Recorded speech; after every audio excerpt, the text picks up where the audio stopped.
네, 안녕하십니까. 저는 심재우 선교사입니다.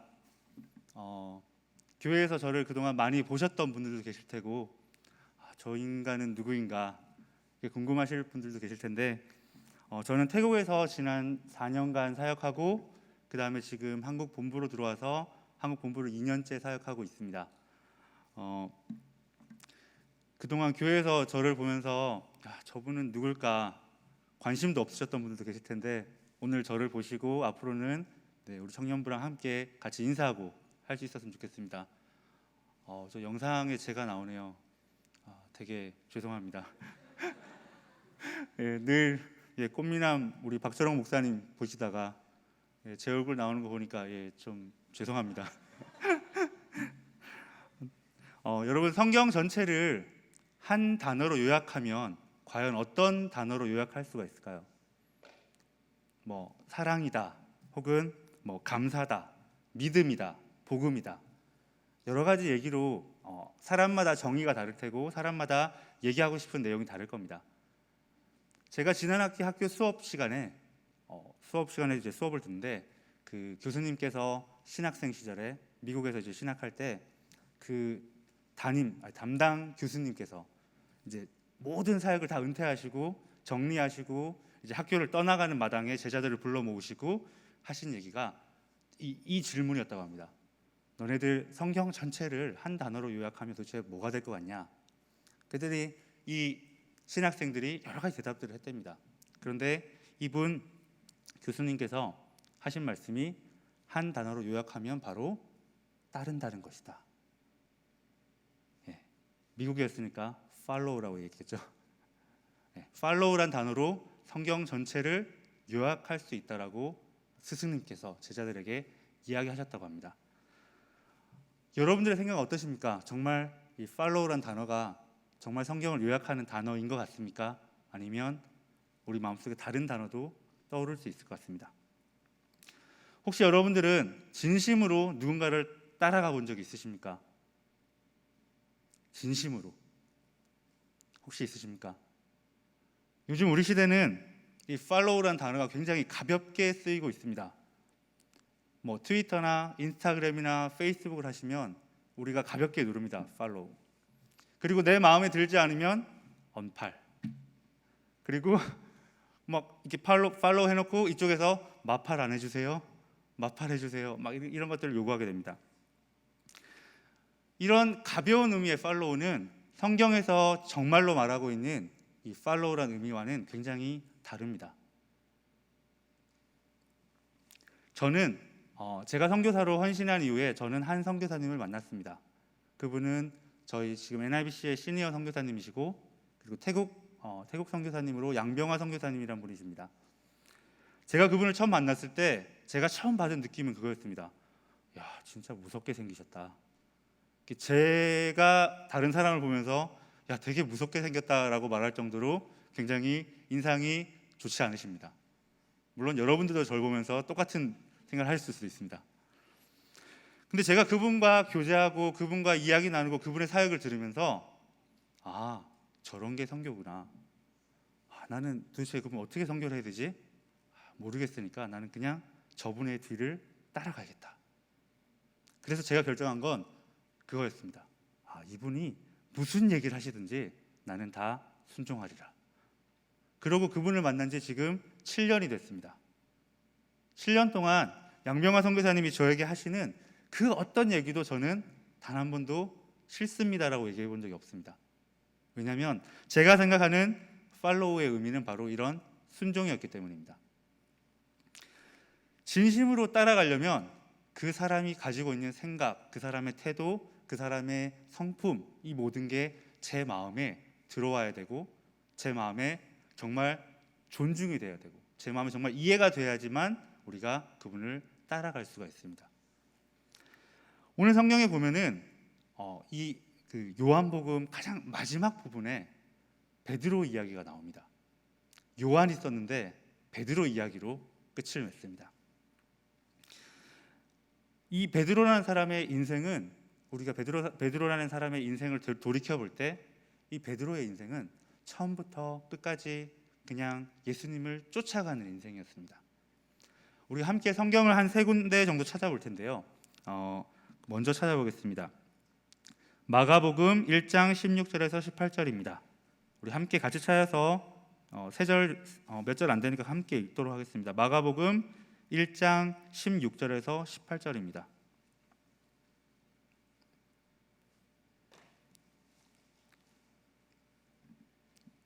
마가복음 1장 16절에서 18절까지 말씀입니다. 함께 다 찾으신 걸로 알고 봉독하겠습니다. 시작. 갈릴리 해변으로 지나가시다가 시몬과 그 형제 안드레가 바다에 그물 던지는 것을 보시니 그들은 어부라. 예수께서 이르시되 나를 따라오라. 내가 너희로 사람을 낚는 어부가 되게 하리라 하시니 곧 그물을 버려두고 따르니라. 베드로가 어부였습니다. 그물을 던지고 있는데 어느 날 제가 봤을 때는 별로 나이 차이도 안 날 것 같고 별로 이렇게 자기와 다를 것도 없어 보이는 어느 한 사람이 와서 나를 따르라 했더니 이 베드로라는 사람의 결정은 굉장히 순식간이었습니다. 다 버려두고 예수 그리스도를 쫓았습니다. 이것이 베드로라는 사람의 예수님을 처음 만났던 시작이었습니다. 그의 인생의 중간은 어땠을까요? 인생의 중간은 아니고 예수님을 쫓아가던 중간입니다. 요한복음 13장 36절에서 38절입니다. 요한복음 13장 36절에서 38절입니다.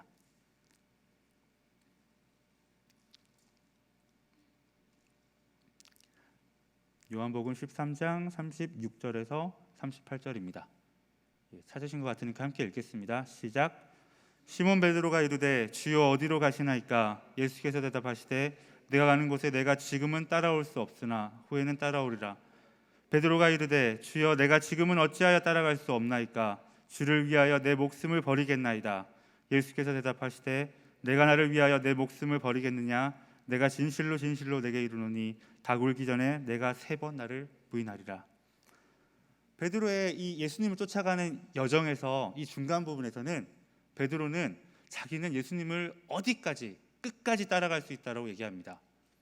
처음 나를 따라오너라 라고 불렀을 때 우리 베드로는 다 버리고 쫓았는데 예수님이 이제 충분히 쫓아간 것 같으니까 이제 자기는 그렇게 고백합니다. 주님, 제가 주를 위해서 목숨까지라도 버리고 주님을 쫓아가겠습니다. 자, 우리 마지막은 오늘 읽었던 본문입니다. 요한복음 21장 18절에서 19절입니다.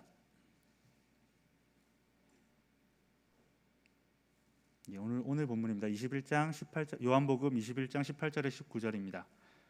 함께 읽겠습니다. 시작. 내가 진실로 진실로 내게 이르노니 내가 젊어서는 스스로 띠띠고 원하는 곳으로 다녔거니와 늙어서는 내 팔을 벌리리니 남이 내게 띠띠우고 원하지 않은 곳으로 데려가리라. 이 말씀을 하심은 베드로가 어떠한 죽음으로 하나님께 영광을 돌릴 것을 가리키심이로라. 이 말씀을 하시고 베드로에게 이르시되 나를 따르라 하시니. 베드로는 언제나 어디서나 주님을 따를 준비가 되어 있는 사람이었습니다. 마지막 순간에 예수 그리스도를 3번 부인하고 난 그 시점에 예수님께서 다시 찾아오셔서 우리 베드로에게 나를 따르라 라고 말씀하셨을 때 베드로는 역시 예수님을 따르기로 결정하였습니다. 그렇다면 계속 베드로는 예수님을 따르겠다고 합니다. 자기는 예수님을 따르겠습니다. 예수님을 따르겠습니다. 그럼 성경에서 말씀하고 있는 예수님을 따른다는 것은 과연 어떤 의미일까요? 우리 한 구절만 더 찾아보겠습니다. 마태복음 16장 24절입니다. 마태복음 16장 24절입니다. 우리 한 절밖에 안 되니까 큰 목소리로 같이 읽겠습니다. 마태복음 16장 24절입니다.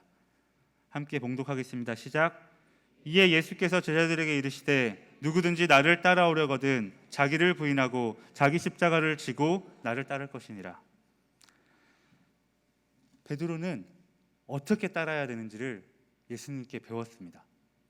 그리고 이 구절은 너무나도 중요한 것 같습니다. 그래서 그 세 개 복음서에서 요한복음을 제외한 마태, 마가, 누가복음에서 똑같은 말씀으로 같이 기록되어 있습니다. 마가복음 8장 34절에는 이렇게 기록되어 있습니다.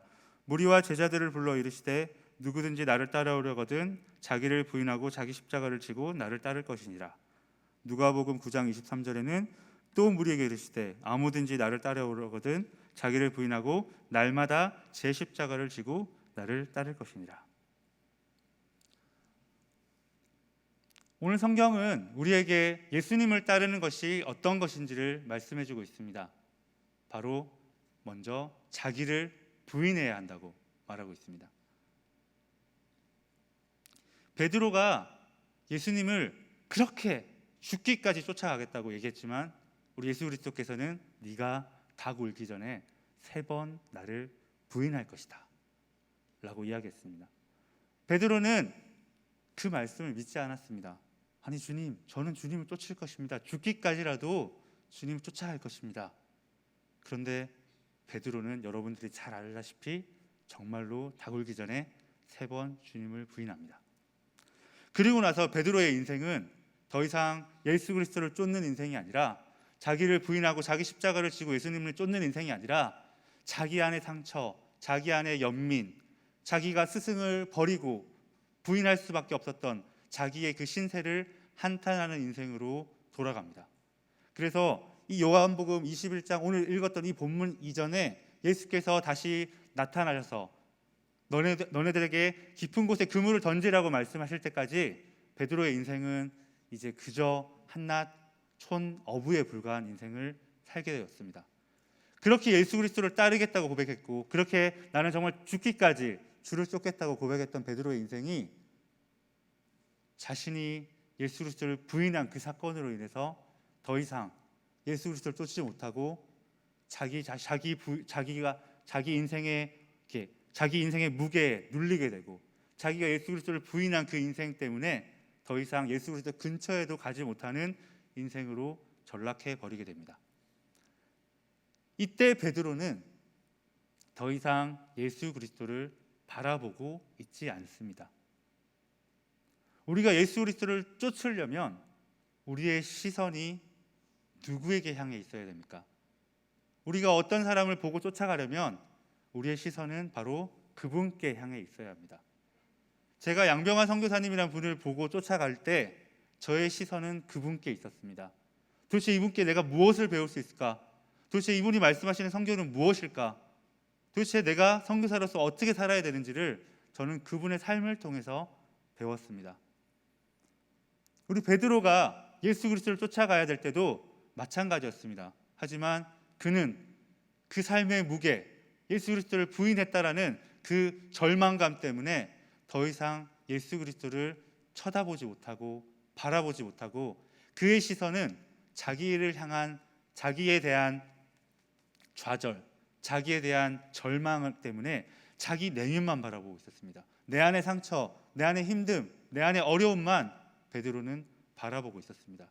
그렇기 때문에 주님이 나타나셨을 때도 베드로는 더 이상 주님을 쳐다보지 못하고 주님을 따라가지 못했습니다.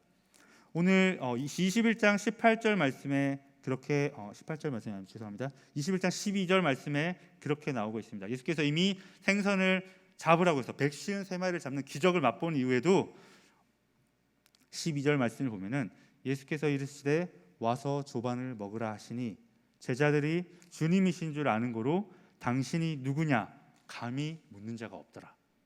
제자들의 시선은 이미 주님인 줄 알았지만 이미 우리에게 물고기를 저렇게 풍성하게 잡게 하신 분이 예수 그리스도인 줄 알았지만 그리고 그 주님이 우리와 함께 식사를 하고 음식을 먹으라고 얘기하셨지만 제자들은 여전히 주님을 바라보지 못하고 그 시선은 자기 안에, 자기 상처 안에, 자기 내면의 어려움 안에, 절망 안에 있었던 것입니다. 그런데 그런 주님께서 베드로의 마음의 어려움을 만져주십니다. 여러분이 잘 아시는 것처럼 3번 부인한 베드로에게 3번 나를 사랑하느냐라고 물으시면서 그 마음의 어려움들을 먼저 해결해 주십니다. 그 마음의 어려움들이 해결되니까 베드로가 드디어 예수 그리스도를 바라보기 시작합니다. 예수 그리스도를 바라보셨을 때 오늘 본문 말씀처럼 19절 말씀에 베드로에게 이르시되 나를 따르라.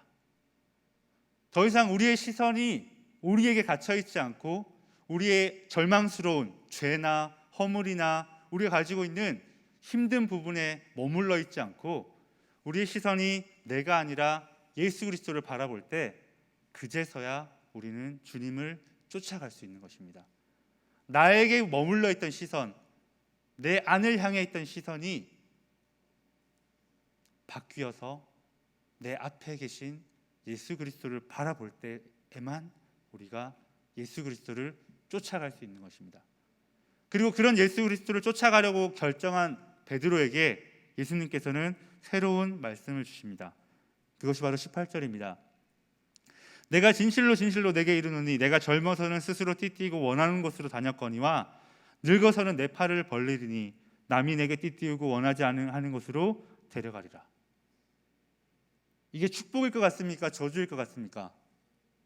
젊을 때는 네가 원하는 대로 마음대로 갈 수 있지만 늙어서는 네가 원하지 않아도 네 팔을 벌리게 될 것이다. 축복입니까? 저주입니까? 베드로 입장에서는 어쩌면 저주처럼 들렸을 수도 있을 것 같습니다. 네 마음대로 살았는데 네 마지막은 그렇지 않을 거다. 근데 나를 따라라. 이게 예수님께서 베드로에게 주신 명령이었습니다. 근데 19절 말씀에서 이것들을 해석하고 있습니다. 이 말씀을 하시면 베드로가 어떠한 죽음으로 하나님께 영광을 돌릴 것을 가리키심이로라. 베드로의 인생이 그 전까지 자기 안에 향해 있었고 자기의 시선이 예수 그리스도를 바라보지 못하고 자기의 죄와 허물들을 바라보고 있을 때 그의 인생은 그저 주님을 부인하고 물고기를 잡는 어부에 불과했습니다. 하지만 그의 인생이 더 이상 자기 안에 머물르지 않고 예수 그리스도를 바라봤을 때 이제 그의 인생은 하나님께 영광을 돌리는 인생으로 변하게 됩니다. 그러기 위해서 베드로는 예수 그리스도를 따라가야 하는 것입니다. 그리고 나서 바로 다음 절에 베드로의 시선이 자기에서 예수 그리스도를 향했다가 이제 다시 다른 사람을 향해 갑니다. 바로 20절 말씀에 보면은 이렇게 나옵니다. 베드로가 돌이켜 예수께서 사랑하시는 그 제자가 따르는 것을 보니. 그 전까지 베드로의 시선은 자기 안에 있었습니다. 그랬다가 예수 그리스도께서 그 마음을 만져주신 이후에 그의 시선은 예수 그리스도께로 향했습니다. 그래서 정말 나는 주님을 다시 따라가야겠다 라고 결정했는데 그 직후에 보니까 평소에 예수님에게 아부하고 사랑받기를 자처했던 그 친구가 있는 겁니다. 그래서 베드로의 시선이 예수 그리스도를 향해 있다가 순간 다른 사람 이 요한에게 갑니다.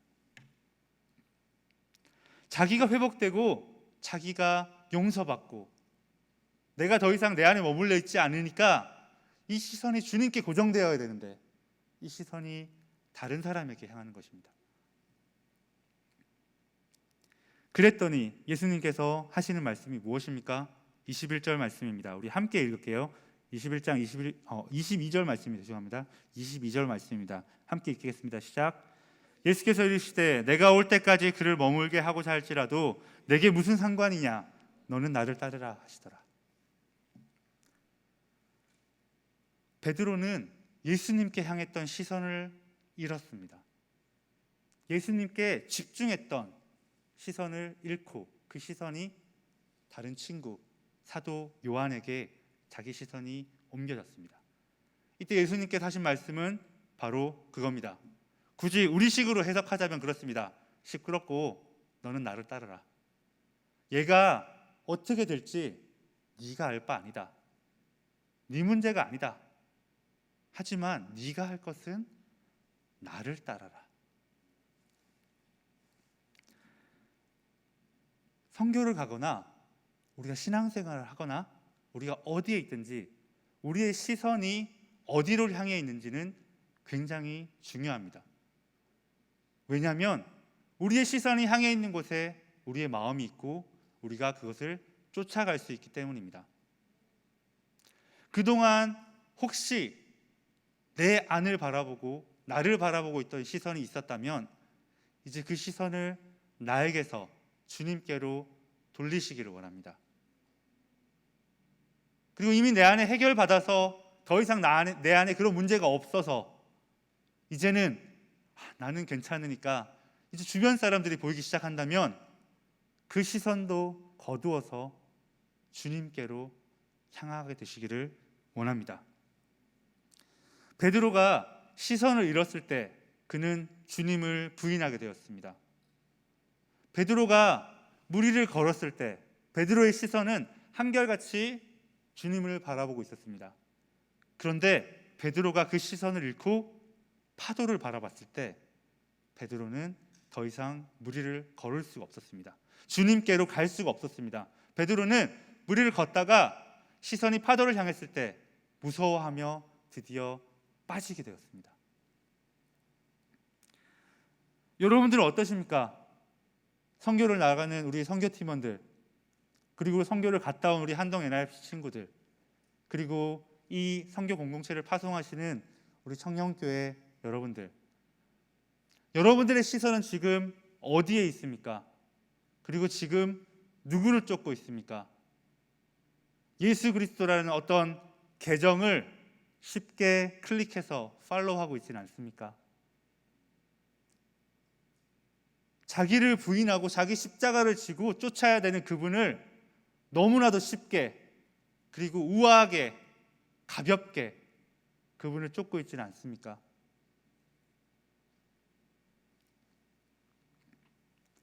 우리가 바라봐야 될 것은 바로 이 한 분, 예수 그리스도입니다. 우리가 따라가야 될 이 한 분, 예수 그리스도입니다. 선교지에 가서도 내 안을 바라보지 마십시오. 내 옆에 있는 사람들을 바라보지 마십시오. 그 누구도 바라보지 마십시오. 우리는 예수 그리스도를 바라봐야 합니다. 그리고 나를 따르라 라고 말씀하신 예수 그리스도의 명령에 순종해야 합니다. 히브리서 12장 2절에는 이렇게 말씀하고 있습니다. 믿음의 주요 또 온전케 하시는 이인 예수를 바라보자. 한국어 성경에는 바라보자 라고 굉장히 쉬운 얘기 같아요. 바라보자. 근데 우리 NIV 성경을 보면 Let us fix our eyes on Jesus. 우리의 시선을 예수 그리스도에게 고정시키라 라고 이야기하고 있습니다. 여러분들, 사랑하는 우리 형제 자매 여러분들, 여러분들의 시선을 이 시간 우리 베드로와 같이 나에게서, 그리고 다른 사람에게서 고정하지 마시고 우리의 시선을 예수 그리스도께 고정시키시기를 간절히 원합니다. 그리고 우리의 고정시킨 그 시선을 보고, 그분을 보고 우리가 예수 그리스도 단 한 분만을 쫓아가게 되기를 원합니다. 그것이 바로 나를 따르라 라고 말씀하신, 베드로를 그렇게 부르신 예수 그리스도의 명령이 바로 우리에게 있는 것입니다. 그리고 그렇게 부르신 예수 그리스도께서 그렇게 부르신 베드로를 통해서 하나님께 영광을 돌리신 것처럼 이번 선교팀과 또 선교를 다녀온 우리 NIBC 팀과 또 이 11명의 우리 선교팀원들을 파송하는, 가고 싶어도 가지 못하는 나머지 우리 청년교회 모든 여러분들께 통해서 하나님께서 영광 받으실 것을 저는 확신합니다. 우리 함께 기도하도록 하겠습니다. 하나님 감사합니다. 우리가 이 follow라는 이 단어를 묵상하게 되기를 원합니다. 너무 쉽게, 너무 간단하게 예수 그리스도를 쫓고 예수 그리스도를 따라가는 것이 아니라 정말로 우리의 삶을 다해서 우리의 시선을 그분께 고정시키고 내가 아니라 하나님, 나를 부인하고 예수 그리스도를 붙잡는 우리들이 되어질 수 있도록 하나님 우리를 붙잡아 주십시오. 믿음의 주요 또 온전케 하신 이인 예수를 바라보자라고 고백했던 우리 히브리서 기자처럼 하나님 우리 선교 대원들과 또 파송하는 우리 모든 형제 자매들과 우리 또 한동대 우리 지체들에게 정말 그 마음에서 우러나서 주를 쫓을 수 있도록 하나님 함께해 주옵소서. 하나님 우리가 너무 부족합니다. 연약합니다. 여전히 우리가 하나님을 쫓는다는 것이 어떤 구호가 되고 어떤 우리 삶의 실제가 되지 못하는 것들이 많이 있습니다. 하지만 우리 삶에서 정말로 주를 쫓아갈 수 있도록 우리의 시선을 주님께만 고정할 수 있도록 은혜 베풀어 주시옵소서. 살아계신 예수님 이름 받들어 기도했습니다.